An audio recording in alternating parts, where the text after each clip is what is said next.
चलिए बढ़ते आगे। आपको बता दें कि पुंडरी के डी गांव की बेटी ने ना केवल अपने गांव का नाम रोशन किया है बल्कि प्रदेश का नाम भी ऊंचा किया है। आपको बता दें कि डी गांव की रहने वाली निधि काफी मेहनत के बाद डीएसपी बन गई है। संयुक्त परिवार में जन्मी निधि ने काफी मेहनत के बाद ये पद हासिल किया है। और जिन निधि की आज हम बात कर रहे थे वो हमारे साथ इस खास कार्यक्रम में जुड़ गई। निधि, बहुत बहुत स्वागत है हमारे इस खास कार्यक्रम में आपका। Thank you ma'am. जी निधि, सबसे पहले मैं आपको कॉन्ग्रेचुलेशंस करना चाहूंगी कि आपने इतनी मेहनत के बाद ये मुकाम हासिल किया है। Thank you ma'am. जी निधि, सबसे पहला सवाल मेरा आपसे ये है कि आपको डीएसपी बनने के लिए सबसे ज्यादा किससे इंस्पिरेशन मिली है, किसने आपको मोटिव किया है सबसे ज्यादा डीएसपी बनने के लिए? कौन सबसे ज्यादा सपोर्टिव रहा आपके इस पूरी जर्नी में? मेरी जॉइंट फैमिली है मैम। और जो मेरे बीच वाले डैडी हैं, मतलब मेरे पिताजी जो जी हैं वो बड़े हैं, सबसे बड़े हैं। उनसे जो छोटे वाले भाई हैं, तो बेसिकली मेरे चाचा जी, उन्होंने मुझे सबसे ज्यादा मोटिवेट किया इस चीज के लिए कि सिविल सर्विसेज में जाना है। जी निधि, आपके जर्नी के बारे में जरा डिटेल से बताएं, क्योंकि बहुत सारे ऐसे युवा हैं जो यूपीएससी में जाना चाहते हैं, यूपीएससी का एग्जाम क्लियर करना चाहते हैं, लेकिन किसी वजह से वो नहीं कर पाते। तो आप अपनी जर्नी के बारे में जरा हमारे व्यूअर्स को बताएं। मैम मैंने अपनी जर्नी जो है सिविल सर्विसेज की, वो ग्रेजुएशन के बाद ही स्टार्ट की। जी और क्योंकि एक छोटे गांव से और एक छोटे टाउन से बिलोंग करने की वजह से ज्यादा रिसोर्सेज नहीं थे, ज्यादा गाइडेंस नहीं थी। जी तो काफी स्ट्रगल किया। और ultimately after 6-7 years of struggle ये फाइनली मुझे अचीव हुई है। जी आपने निधि जैसे कि बताया कि 6 से 7 साल आपको स्ट्रगल पीरियड पूरा आपका रहा है, तो ऐसे में कहीं ना कहीं ऐसा मोमेंट भी रहा होगा जो आपके लिए कहीं ना कहीं निराशजनक रहा होगा, जहां पर आप डिसअपॉइंटमेंट आपने फील किया हो। मैम वैसे तो काफी बार ऐसे अप्स डाउन्स चलते रहते हैं, क्योंकि ये काफी लंबी जर्नी होती है सिविल सर्विसेज बिल्कुल। की प्रिपरेशन की। लेकिन लास्ट ईयर मैंने यूपीएससी सिविल सर्विसेज का इंटरव्यू दिया था। हम्म। और मुझे उस साल काफी उम्मीद थी कि मेरा हो जाएगा, क्योंकि मुझे अपने रिटर्न एग्जाम से काफी उम्मीद थी। लेकिन अनफॉर्चुनेटली वो नहीं हुआ, तो वो थोड़ा सा मेरे लिए काफी ऐसे डिसअपॉइंटिंग सा मोमेंट था। बट फिर भी मेरी फैमिली ने मुझे काफी मोटिवेट किया। और मैंने इस साल फिर परीक्षा दी और इस साल मुझे फाइनली सफलता हासिल हुई। तो वो निधि, जो आपका डिसअपॉइंटमेंट पीरियड था, जानना चाहेंगे उस चीज से आपने कैसे ओवरकम किया? मैम इस चीज से ओवरकम करने के लिए सबसे ज्यादा तो फैमिली का सपोर्ट जरूरी था। बिल्कुल उन्होंने मुझे कॉन्स्टेंटली मोटिवेट किया कि आप यहाँ तक पहुंचे हो तो एक और बार ट्राई करते हैं, क्या पता हो जाए इस बार। बिल्कुल तो वो फैमिली बिल्कुल के सपोर्ट की वजह से ही मैं ओवरकम कर पाई। बिल्कुल निधि, क्योंकि फैमिली का सपोर्ट बहुत ज़्यादा मैटर करता है। अगर हम किसी भी मुकाम पर पहुंचते हैं तो माता पिता का सबसे ज़्यादा सपोर्ट जो है, उनका योगदान जो है, सबसे ज़्यादा हमारे सक्सेस में रहता है, ये कहा जाता है और हम देखते भी अक्सर। निधि, मेरा अगला सवाल आपसे ये है कि जैसे कि आपने अपनी जर्नी के बारे में बताया, हमने ये भी सुना है कि आपने कई बार ये यूपीएससी का जो एग्ज़ाम है वो क्लियर किया है, क्या ये बात सच है?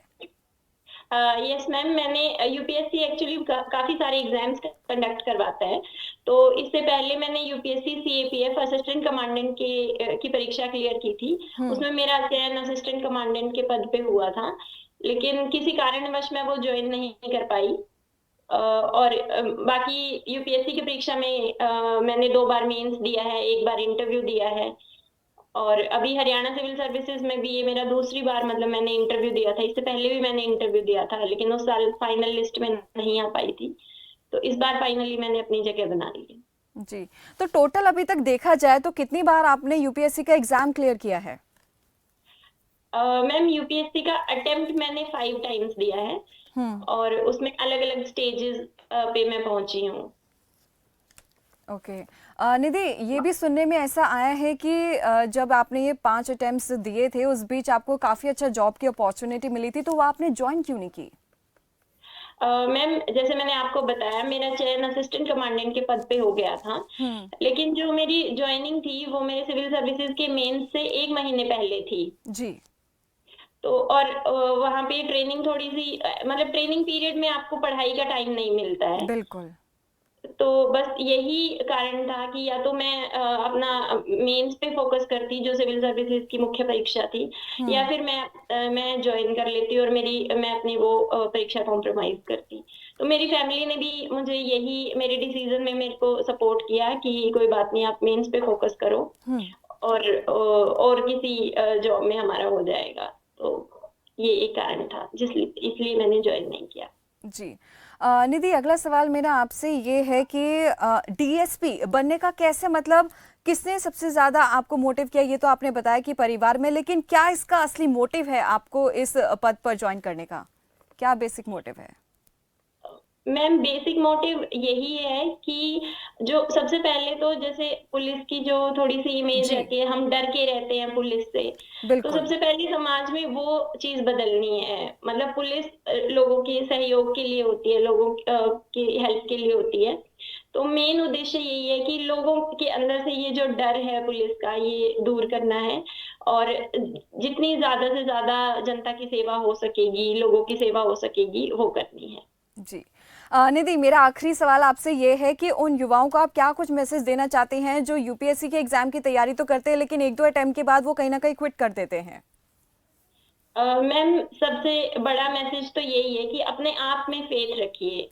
मतलब खुद पे भरोसा होना बहुत ज़्यादा ज़रूरी है, बिल्कुल। क्योंकि ये इतनी बड़ी परीक्षा होती है और इतनी बड़ी पोस्ट की आप रिस्पॉन्सिबिलिटी लेने के लिए आप प्रिपेयर हो रहे होते हो।